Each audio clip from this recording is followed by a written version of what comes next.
Welcome once again, everyone, to another episode of Conversations That Matter. I'm your host, John Harris, as always, here to talk to you a little bit about something I'm excited about today, which is Reformation theology, specifically public theology during the time of the Reformation, the relationship of church-state, the relationship the Reformers had to culture.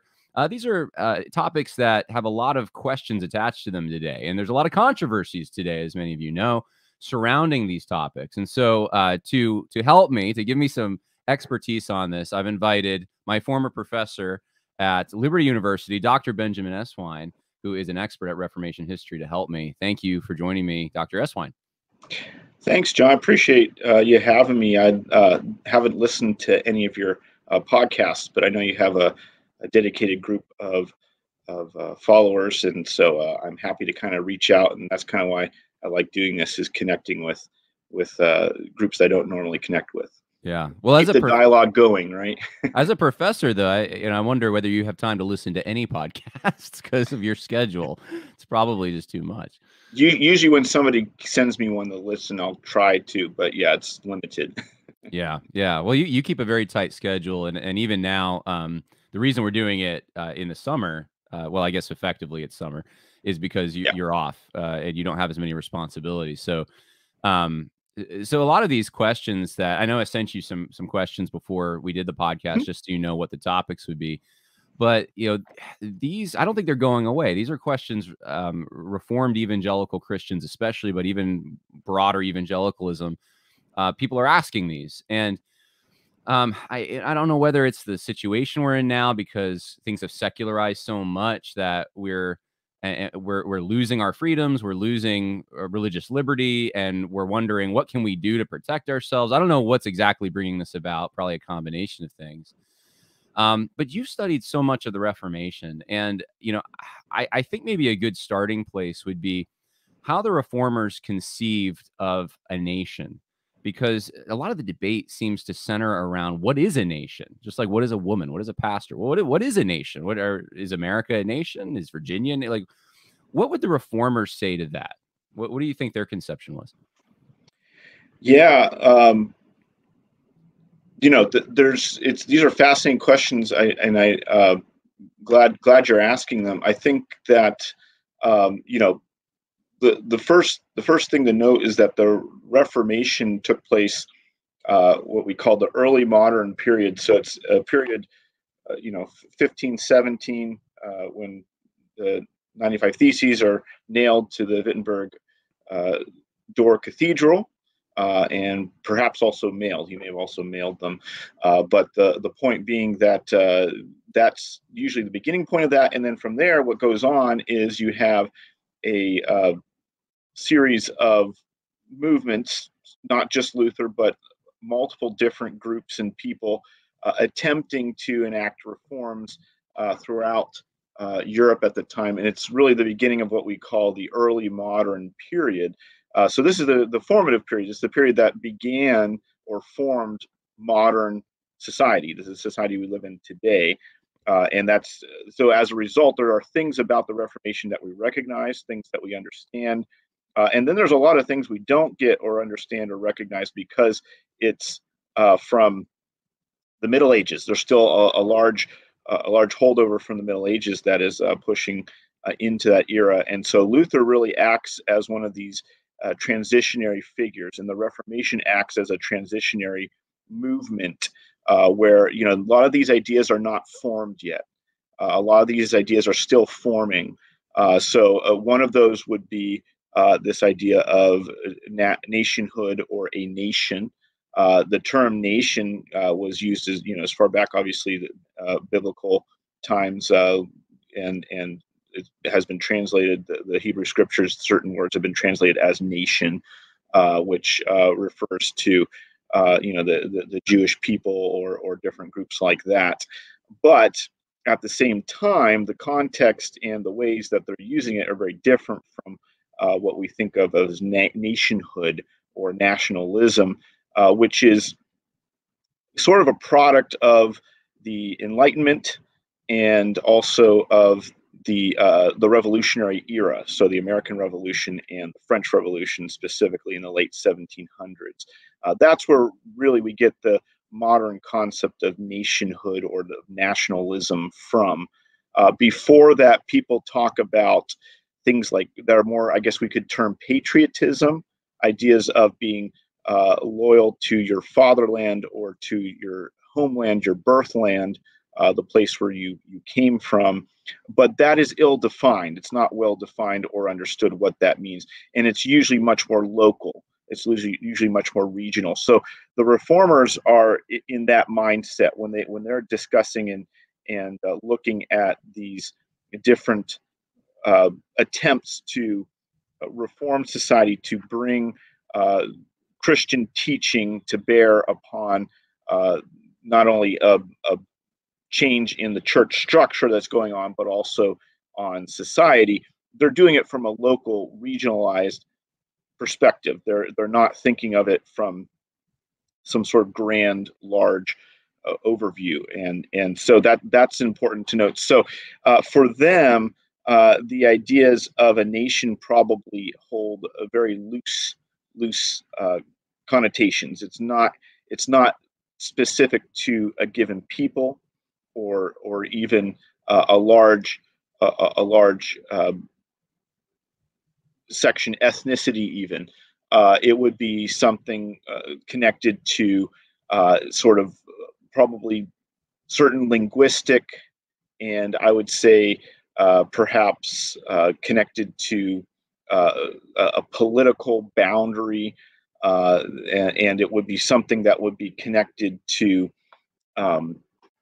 discussions of who's in control of which prince is looking at control of that. So it's certainly something that lacks some of the social or even ethnic ties that we have today, and they're looking at it from the basis of a region, a territory, and the prince who's over that state. So it's kind of the beginnings of the idea of a state, of a nation, and that they're starting to form it, but it is not fully functioned. So that their thoughts on this are, hey, we're establishing a spiritual reform, and how that plays out then upon the physical will depend on each given region. They really are much more regionalized. So and that's fascinating. What I'm hearing you saying is that this is more organic to them in a pre-modern world. This is something that is more assumed and is you know it when you see it because you live it, and it's not something that you can abstractly define with 10 points, or the idea of the nation state and now the modern state where you have a certain people must be under this one government. They had I don't know if it wasn't federalism, I guess, but a feudalism where things were very localized. And so it's just a different world. So is asking this question even a form of presentism, to say, well, what would they have thought a nation is? Well, they didn't think of it the same way we did. Yeah, it's a good point. Looking at Luther specifically, and even Calvin, some of the others, they're in the Holy Roman Empire, right? So even the Swiss Confederation, which is made up of city-states, essentially cantons as they're known, and each canton votes for their own magistrates and people, but they exist within this larger, what's known as the Holy Roman Empire, this larger entity that existed. But it is actually sort of a precursor even to federalism in that sense, where you have these this union between these different groups. They're united by the emperor himself and his imperial administration, and then by a sense of Christian connectedness through the church. But those things are very again, in terms of how they interact at the local level, it's very nebulous. There's no clear design as to how that is supposed to go. So yeah, absolutely. It's not at all fully worked out. I would say that there's a lack of ideology behind it, right? So the nation state is clearly ideologically driven. Right. Yeah. No, that's a good one. Good point there, because one of my hangups with the term Christian nationalism, even if in the best construction of that, it's that it does seem like that term comes from modernity. That term is a modern innovation, and uh, yeah, nation states are somewhat of a new thing, and Yeah. I think one way to get at this question is also to ask, what did they think? And I know Luther's, I think, written about this of Jewish people and gypsies and maybe even Muslims who would live in their midst. Would they be Mhm. part of? Would they consider them part of the laws that would govern the land that they were in, or were they outsiders, or how were they treated? Yeah, so and that's a good. They would never use the term nation state, like you said, as a result, and so these would be other peoples, other groups that existed, and in terms of whether or not they're part of that identity of that region, they would probably use the term commonwealth. Commonwealth was a term that was used a lot, and that essentially was synonymous to an idea of a respublica, or a common public good, or bringing together of what the needs of the community of that region are. And so, very Roman in that sense, but it's also connected to this idea that, in terms of your identity, and in particular, talking about Jews and other groups like that, that's a lot of that is based not so much upon ethnicity as it is upon religious affiliation. And so, if you look at Luther's writings, um, there's two Luthers, right? We always talk about there's the young Luther who's very bold and brash, and Right. um, he's not afraid to speak his mind, but at the same time he's fairly open to ideas of reform from all over the place. There's even a time early on in Luther's writings where he's actually working out his ideas on baptism. Even he hasn't quite figured out where he stands on that. So there's all these what ifs of had he moved more in one direction or another, how would that have changed the Lutheran Church, the Reformation as a whole, things like that. But yeah, that in those early days, and part of this was his probably as he was learning and connected to the universities there, he's coming into contact with all sorts of different groups, including Jews, including different people, some of whom would have probably connected to him as scholars. There were some Jewish converts to Christianity that he came into contact with, people like that. So um, he would have seen this in a religious sense first and foremost, not in the ethnic sense of today. And early on, he would have seen Jews fairly favorably, right? In the early 1520s, he writes that famous pamphlet that Jesus Christ was born a Jew, and he states in it not only one of the first Europeans to acknowledge that Jesus was Jewish, which it took them 1,000 years to acknowledge that. But Right. he not only does he do that, but he essentially advocates not using any violence against Jews, but instead trying to convert them through action and through uh, you know love and grace and mercy. And so that's his early views on that. As he gets older, he turns into the grumpy Luther, right? That's the other Luther, where he gets older, he's a little more cantankerous, he's seen a little bit more. Some of his Reformation ideas have been very upset or overturned. His ideas have been taken in all sorts of different directions that he never wanted them to be taken. Stuff like that kind of gives him a mindset that's a little bit less interested in that forward thinking, and so as a result, he uh, becomes a little more hostile towards those groups specifically. And of course, the famous pamphlet later in his life is one of his last pamphlets. Actually, is on the Jews and their lies, where he really goes after them.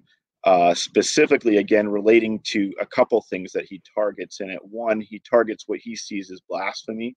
He thinks that if they're essentially if they're preaching in their synagogues that Jesus is not the Son of God, that should not be allowed in a Christian realm, and that a Christian prince has a duty then to remove that from his realm. That's what he says there, and then secondly, that that it could have consequences judgment wise upon a society if that's allowed. So it needs to be gotten rid of. So he's more worried about what they're teaching religiously. And then he says that if they don't stop teaching that then they should be expelled. But he never advocates bodily harm to Jews. I think that's a key differentiation there. He never says to kill or murder or get them, to be removed physically, but he does advocate that if they're teaching blasphemy, that they should be removed and their synagogues destroyed. So he advocates the destruction of property, things like that. So people get on him about that. Certainly, many of his friends at the time did not want him to publish, told him not to publish that pamphlet, and he did it anyway. It's his least purchased pamphlet of all his pamphlets on the Jews and their lies. Did not sell well. Most of the other pamphlets were bestsellers. He sold millions of copies, all sorts of things that were record-breaking at the time, and not so with that one. So, the groups like that, and I think he says a few things about gypsies, not so much, but certainly I would say, Luther was an equal opportunity basher, right? He would bash anybody that disagreed with him, and so the things that he said about Jews weren't right, but he said some pretty nasty things about papists, about Muslims, about different groups as well, Anabaptists, etc. So Luther always spoke his mind, and sometimes that got him into trouble. Well, one of the things in On the Jews and Their Lies, when I was reading it for Holocaust class, actually, because I was writing a paper to basically point out some of the things you just pointed out, that look, this wasn't an ethnic thing in the genetic sense.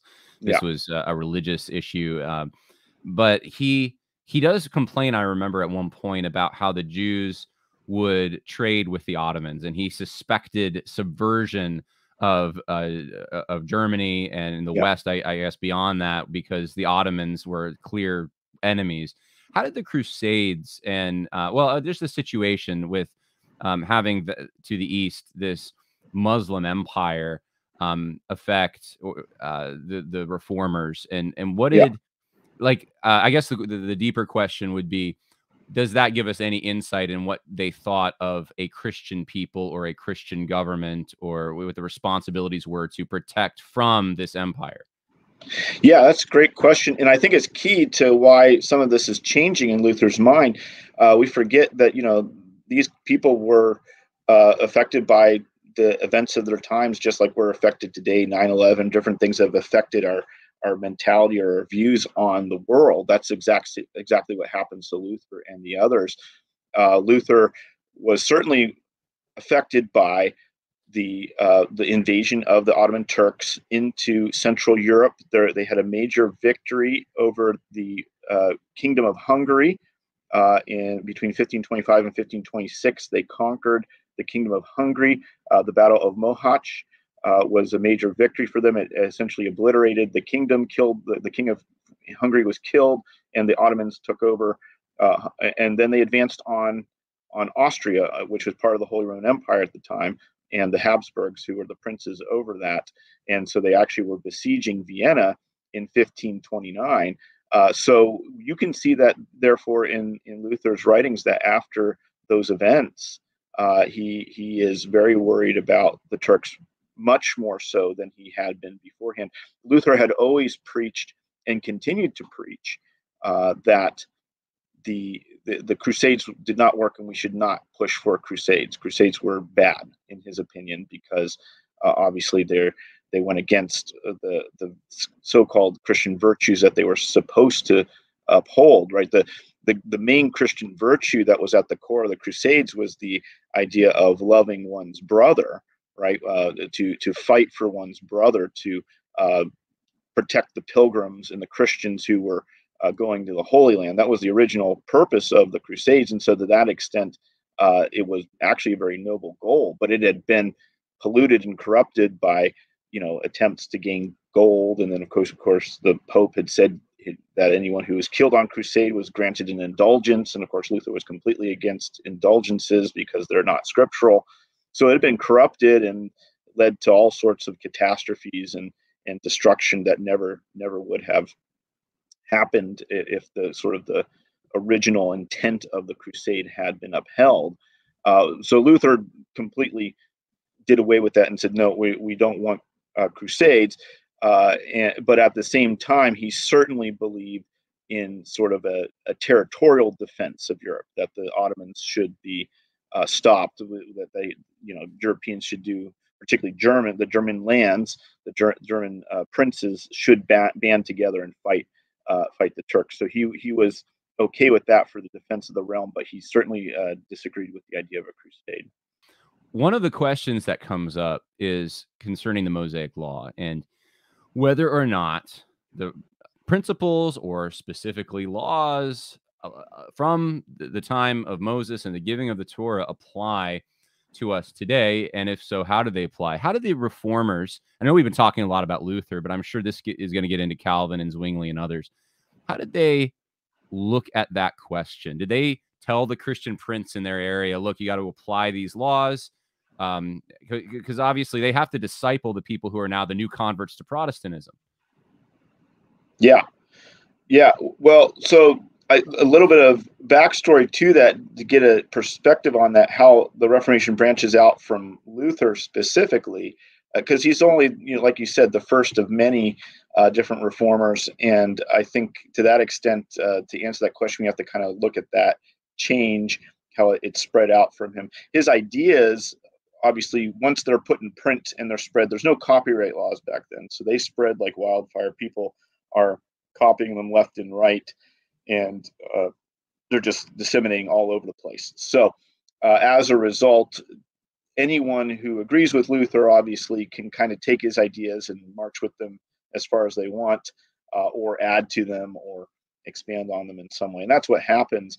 So Luther's ideas, particularly, it's not so much the 95 Theses, that those gain him a lot of traction and notoriety, but it's his later pamphlets, usually what's looked upon as the three treatises, which would be the Babylonian Captivity of the Papacy, the Address to the German Nobility, and then On the Freedom of a Christian. Those three pamphlets essentially outline Luther's theology. And again, Luther always insisted that he was looking for a spiritual reform.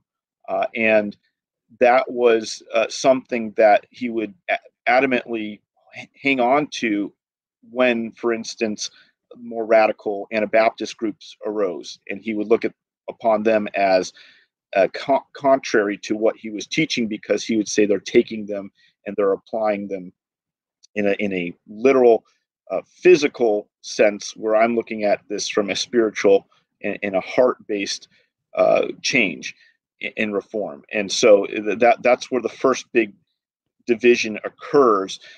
And this occurs actually while he's away after the Diet of Worms in 1521. He has to leave. He has to go into hiding because technically his life could be taken at any moment. Once the emperor and the pope have issued their decrees excommunicating him and issuing that he could be executed, then anyone can do that. Anyone can go up and just kill Luther. So he has to go into hiding, and he goes to the Wartburg Castle. And in doing that, he loses track of his own Reformation for a bit. He's up there. He does some amazing things. He translates the Bible into German from Greek and Hebrew, and he does it very quickly over about 3 months. He translates the New Testament, so he's very fast in his translation, and it's a very good translation. It's a very solid translation, and it proves that Luther's definitely up there among the best Greek scholars in Europe at that time. He certainly understood his Greek very well. But all that is to say that he's distracted. The Reformation goes off in a different direction. At Wittenberg, specifically, it falls under the control of several of his, what are known as his lieutenants, right? Luther's lieutenants, these other guys who were, essentially learning under Luther and were connected to him, but took orders from him, but then they disseminated this information elsewhere. Karlstadt was one of those. Karlstadt goes on to go very, I think, easily to the point of understanding that many of the spiritual reforms and changes that Luther is talking about is going to have flow over into very physical things. For instance, to give you just two examples, one would be a tithing. Tithing in the Middle Ages was an actual tax that was collected by the nobles on behalf of the church, and so the nobles would collect the tithe from the peasants and from everyone else. They would give it to the church, and probably skim a little bit off the top for themselves in the process, and then the church would take it, and usually it would go to Rome, and then Rome would then sort of send a few pennies back to the local congregation. So the tithe was rarely ever used locally; it always went to Rome, and so that was a major issue. So you have to reform that, but that means you have to change the whole social structure, the ways in which politics works, and then you have to change. The other one would be idols or icons specifically, which again many Protestants looked upon as idols in the church. Well, what do you do with them? How do you get rid of them? Do you destroy them, smash them? That's what the iconoclasts would say. Karlstadt certainly preached that. Luther didn't want that. He wanted to get rid of the icons out of the church. He didn't want them in the church at all, but he didn't want to destroy them because he thought that they were beautiful works of art. So he wanted to just remove them and put them somewhere else. So you had those two views differing there. That's what gives rise to all these different reformers. They have different ways of connecting with that on a local level. So that's what has to be decided. What extent are we going to enact reforms? How many of Luther's ideas can we embrace? And then physically, what does that mean for our society? Because now we have to restructure our churches, restructure our governmental order. There's no separation of church and state or anything like that. So what one side does, the other essentially backs up in some way. But now that you have a reformer, you have on the one hand, you have a prince, on the other hand, you have a reformer, and they're supposed to work together. But where's that line? Where does one's, power begin and where does the other one end? Right. So those are what each reformer is looking to do, and that's where it diverges away from Luther. Well, the classic example given is Servetus, and that Calvin's killing Servetus is that's the reason that we should never enforce. I don't know what to say Mosaic, but we shouldn't enforce laws that are only fit for the church in the civil realm, because it'll lead to this kind of tyranny and tyranny over Anabaptists, and that this is no different than the way that the Catholics treated the Protestants. And I'd be curious what you have to say about that, because that's a debate currently over whether or not we here in the United States, in some regions, should. Well, I just saw recently, and I think it was Minnesota, if I'm not mistaken. I think it was St. Paul. They passed a law to allow the Muslim call to prayer at all hours of the night in certain communities and so forth. And so people are debating, like, is this, should we do that? Should we, are we Christians here? And as Christians, do we go with the church bells, or do we allow these other groups to come in? And there is going to be a conflict. Like you can't have them both necessarily. One is going to win out over the other. And so, drawing those lines, I don't know if you have any personal opinions you want to put into this, but what would the reformers say, you think, if they lived today in this situation? Yeah, that's a great question. Yeah, so those ideas, again, it's a fine line. I think when you're talking about the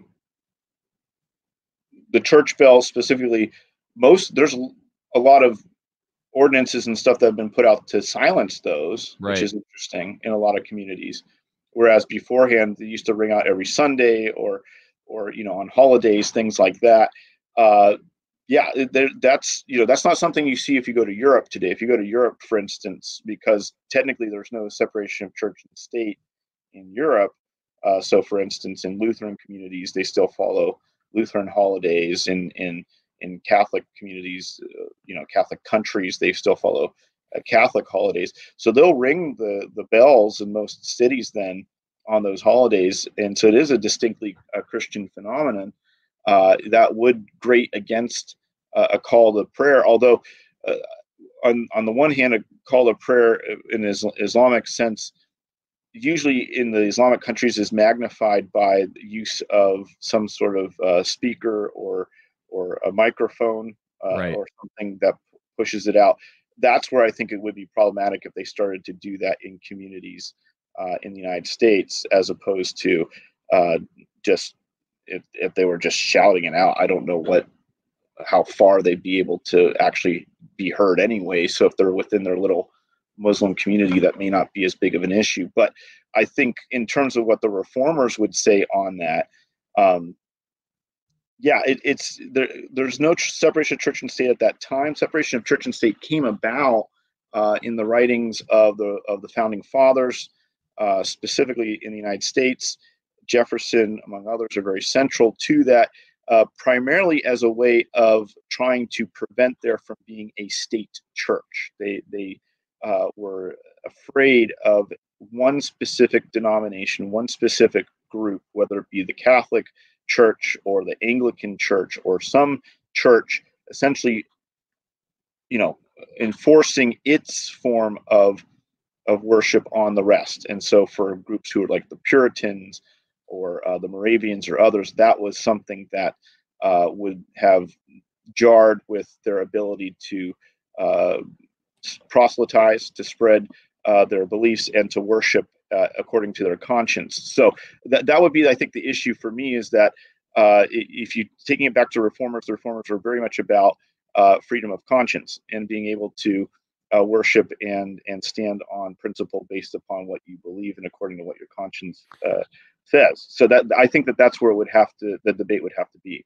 Well, that's one of the questions I know I'd sent to you, and maybe I could ask two of them in one. How did they apply? Because they thought the 10 Commandments were applicable. And they thought civil magistrates, at least some of the 10 Commandments, if not all, but at least some of them needed to be applied. How did they balance that with freedom of conscience? What was did they feel like they had to balance it, or was there a conflict? Yeah. I mean, and that could bring us back to Calvin and in Geneva there he had a lot of, we forget this, but him and the city council of Geneva did not get along very well. And so he actually there was a lot of debate between the city council members and him, even over the burning of heretics like Servetus, like you were saying, who was essentially hated in pretty much every city he went to, whether it be Catholic or Protestant. He ends up in Geneva primarily because he believes Geneva is his best chance at surviving. Every other city had put out a ultimatum that if he was found there, they would execute him as a heretic. So because he'd rejected the Trinity, he rejected very basic Christian doctrines. So in Geneva, he thought he might have a chance. Which is it tells you a lot about how forgiving Calvin was, because Calvin had confronted him several times, and each time had told him you need to change or you need to leave, one of those two. And so the fact that it took 4 chances before Servetus was finally arrested, and then the city council was the one that actually condemned him to be burned. Calvin at first attempted to get him to be exiled, and then when that didn't work, he attempted to have him just beheaded, because he didn't want him to be burned. Specifically, he thought that was too sort of part of the medieval world. So that's what we're talking about. We're in this point of transition at that time.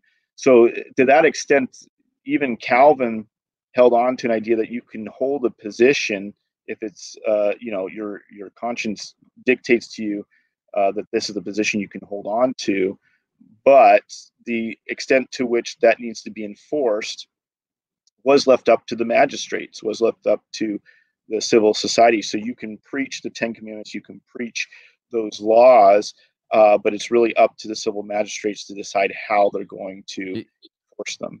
Is the rule that essentially, practically speaking, that you can hold to whatever belief you want. You are free to think, but as soon as you start to try to undermine the established religion of that particular region, that's when you run into problems. Because that's what Servetus did, right? It wasn't just that he held these beliefs, it's that he was gaining followers to himself and undermining the local establishment. Correct. He would do such things as like standing up in the middle of a sermon and argue with the preacher about views one way or the other on Oh, Christ one of or those his guys. divinity. Yeah, He would have which been I great mean, on Twitter today, extremely you know. yeah, yeah. We don't. I mean, we don't allow that in our churches today. So why would they have allowed it back then? So yeah, if you were disruptive like that, then and people started to follow you, then then it became an issue. You could approach somebody like Calvin later and talk to them theologically without there being an issue and have differences of opinions. But it was when you created a public scene or spectacle that it became seen as imperative to respond to that. So it was seen as disruptive and jarring to society to allow that. Um, at the same time, again, like Calvin said, I don't obviously think the burning of heretics does more than simply they're essentially trying to make examples of them. What that does Right. to actually reform the individual is nothing. So it's not. I mean, it's essentially killing someone to try to prevent others from doing the same. Is that effective? I don't think so. Historically, it doesn't seem to be effective. So, yeah, it's more morally not necessarily something that was done even in the early church when they had heretics. So it's definitely a medieval phenomenon. Right. Well, and they So didn't have the ability in the early church, I suppose, until there was state power that they yeah, but even accumulated. then, right? Augustine, others who fought Yeah, against true. the Pelagians or the Arius was never burned as a heretic. He That's was an allowed. interesting point. All right, so no, these are good questions to ponder for people who are considering these things and respect the reformers. Um, Now, the Anabaptists, I want to talk about them a little bit. They had a different view, and I know that that's a big group, and I don't want to paint with a broad brush, but uh, is it not the case that they wanted to be so separate that they thought even political involvement for a Christian was maybe not an option or not Yeah. holy? Yeah, that's a great question. I think it's one of the most important questions today because um, I prefer the term radical to Anabaptist. Anabaptist is a name that their um, enemies called them, right? It means to rebaptize, and it was the fact that essentially they believed in believers' baptism, and so uh, believed that infant baptism was invalid. And so, but they were called rebaptizers. Does not apply to everyone who's a radical or everyone who is considered an Anabaptist. There were some Anabaptist groups that practiced infant baptism. There were some that uh, diverged on all sorts of different theological topics. So I think radical is probably a better term for them. There are some Anabaptist groups, what they call Anabaptist groups in Switzerland, for instance, or even Scotland, such as the Swiss Brethren or the Scottish Brethren, or some groups like that, that are very much in line with kind of modern Congregationalist uh, Protestant thinking, Baptists, specifically Baptist denomination groups like that. So essentially, they form the basis of what becomes those groups, the Congregationalists and the Baptists. But on the other hand, you have a huge variety of other groups, such as the Mennonites and the Amish, which came out of that, the Quakers, all sorts of different groups that, in terms of their theology, very different from each other, and wouldn't have wanted to be associated with each other either. So that's why I think radicals is a better term as opposed to Anabaptist. At the same Sure. time, with all those groups, the point of contention, there's two major ones. One was the Peasants' War in 1525. And then the other one, which is even bigger, was the Munster Rebellion in starting in 1530, going into 1532 up to 1534. There, that's really the point of no return for the radicals or Anabaptists, where they're looked upon as a threat because they take over a town, they try to establish this town according Munster specifically according to Anabaptist principles, or specifically principles that are related to John of Leyden, Matthias, and a few others who were seen as the theological leaders of that movement. Uh, but they try to produce this city on a hill, if you will, there, and it goes horribly wrong. And there's all they tear down uh, property laws, make everybody share everything in common. They um, practice polygamy. They all sorts of odd things start to occur, and of course the Protestants and the Catholics kind of move in and put an end to that together. Actually, they actually unite to stop that. So I think that the key issue with these Anabaptist groups, some of which theologically I actually agree with, particularly on believers' baptism, they tended to not connect with the magistrates, not see the need for Christians to dialogue with the rulers of a given area. And of course, that's what the Reformers and Protestantism was all about. Calvin, Luther, as the other Reformers, Cranmer, you name them, they all had in common what's known as being a magisterial reformers, being that they were part of this attempt to reform society, but do it under the banner, under the guise of the local authorities, and pretty much creating a dialogue and convincing the local authorities on the need for these religious reforms to occur. So what the radicals are doing is they're dropping all that and saying, no, we're going to do it, and we're going to do it our way, and to heck with the civil government, which I think kind of flies in the face of particularly Romans, where it talks about being respectful of governance. I think you still need to do that as a Christian. So I think the Reformers had that in mind, and they believed that they could convince the local authorities of the need to establish a civil law according to the Mosaic standard. And for the most part, they were able to do that successfully. It did require a give and take. It did require a balanced approach where of compromise, and that's where I think a lot of times the radicals would be upset. They feel that they're compromising in areas that they weren't willing to compromise. So I think that that's what's behind that. But I think we have a duty as Christians to try to be good citizens. And I don't know the extent to which, especially with the example of Munster Rebellion and others, that the radicals were good citizens. And even today, and I know this sounds maybe judgmental, but some of the radical sects, even in the United States, they don't maybe harm others, but they're not willing to defend our country. They're pacifists, things like that. And if you get to if everyone was of that conviction, we wouldn't have an army, right? Like that would be a problem. So it's good that there's smaller groups in a way. We live in a liberal democracy today, or I say it's a federal republic, but I'm broadly speaking in Europe here, and even now in other parts of the world who are copying this pattern, they want to establish these liberal democracies. And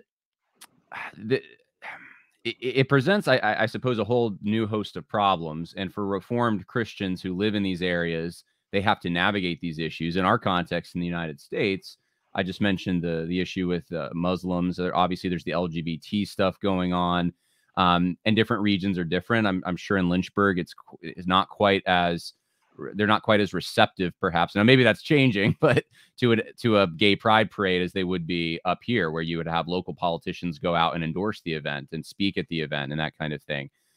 And pastors, by the way, too. Unfortunately, Presbyterians, Baptists, all of the denominations will come out to support the gay pride parade. It's kind of crazy.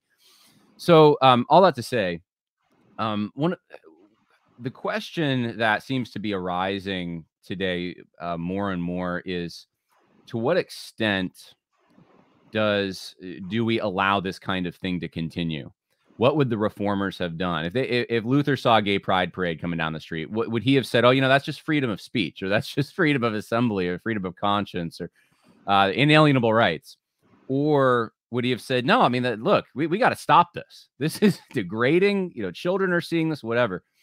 And I know this is a dangerous question in some ways, because these weren't circumstances that they were faced with. And to find similar circumstances, you have to, I guess, the Munster Rebellion, or come up with, cross-cultural experiences that they would have had. But, I'm just curious, since you've studied so much of this, what you think, if they were around today, what would they have thought? Would they have been like our founding fathers? Would they have been more, I guess they've been more medieval, but would they have thought that, look, we need to really allow any person who profanes the name of the Lord to be given sanction, and blasphemy is fine. And hopefully I'm being clear in my question. Yeah, it's interesting. I mean, a lot of that obviously goes beyond what they intended, certainly.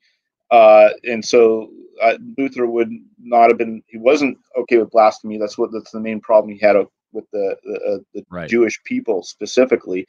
But he wouldn't have been okay with atheism. I don't know of any of the reformers who would have.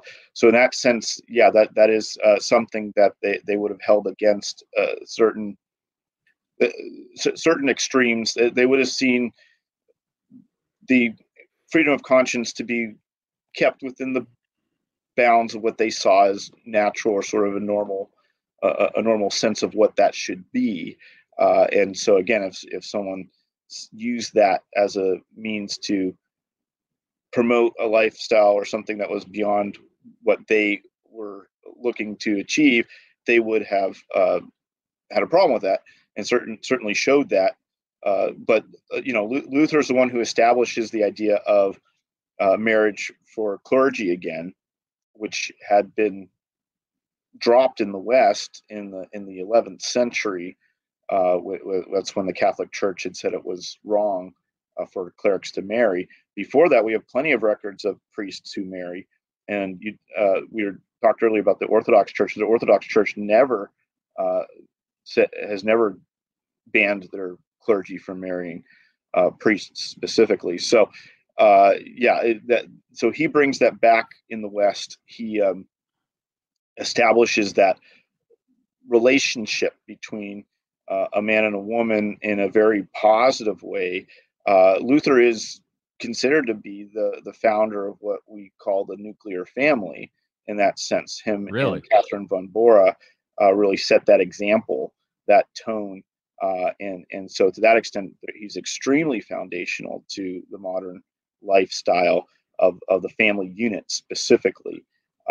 Before that, there are all sorts of definitions of what a family should be in the medieval sense specifically. For instance, in Italy in the Middle Ages, a family unit would have not simply a father and a mother and children, but it would have a grandparents, usually aunts and uncles. Everybody lived under one roof, right? There was no clear delineation. It's interesting. Luther's the one, and of course the other reformers follow that. Calvin, Cranmer, others all do the same thing. And the idea is to, by example, show what a good Christian household should look like. So they certainly would promote marriage specifically between a man and a woman, and with children, specifically for the purpose of having children. That's how they would define it, actually, is that marriage, the purpose of marriage is for having children specifically. That's how they would see it. Dude, that's fascinating, because I never thought of that. That's literally a new thought for me. Living in upstate New York, I'm close enough to New York City that we have a fairly strong Italian presence here, and of course other immigrants. And I have noticed that sometimes in these more traditional Italian families, they are a little more like what you just described, and Hispanic families, even more sure. so. Yeah.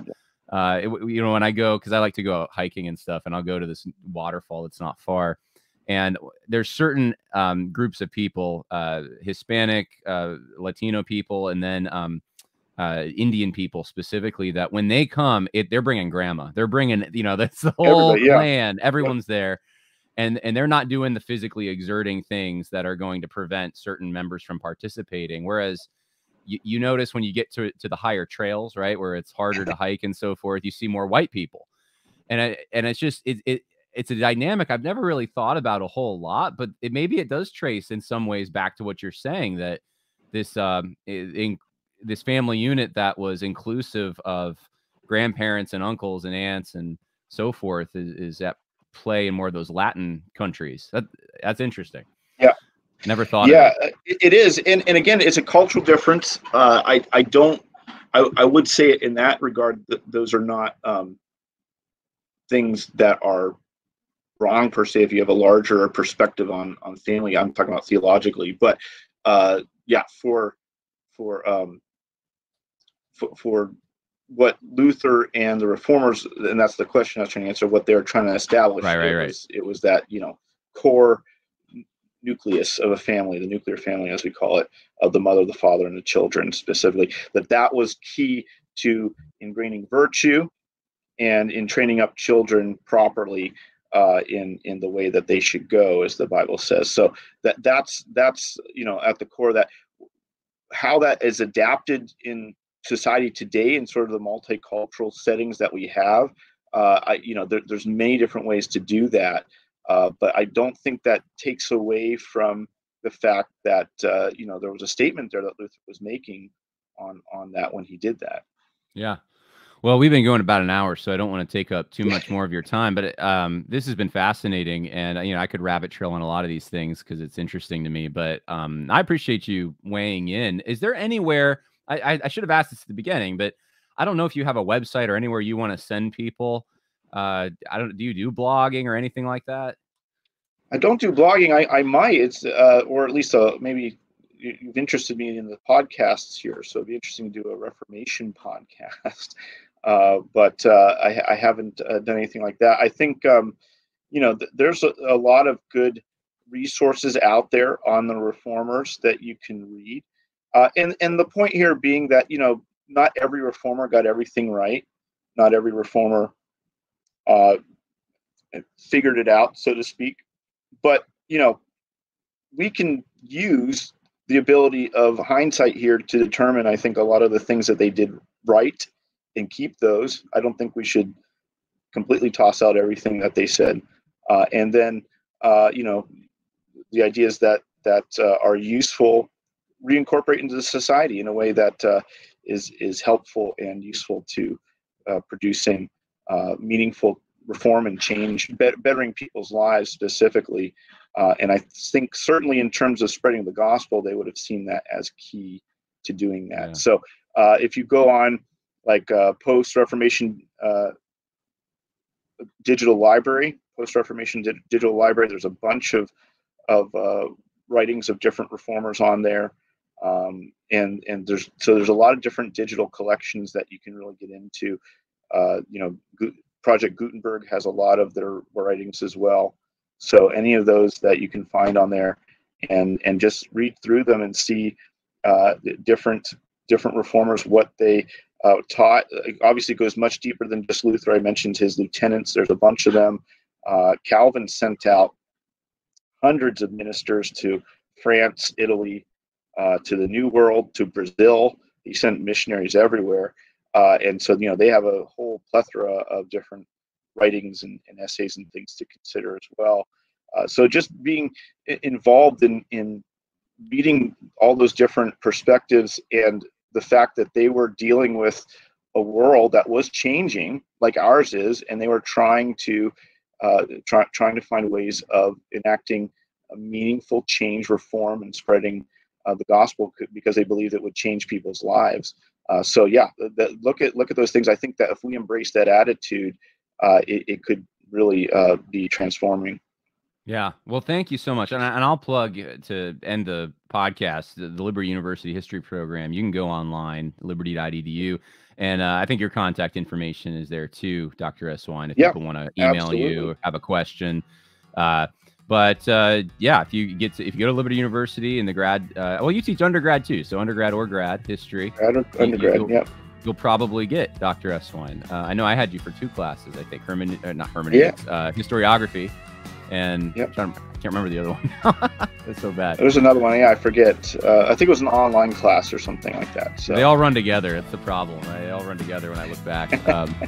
But anyway, hey, God bless. Thank you so much, and look forward to having you on again at some point. Thank you, John. I appreciate it. It was a lot of fun.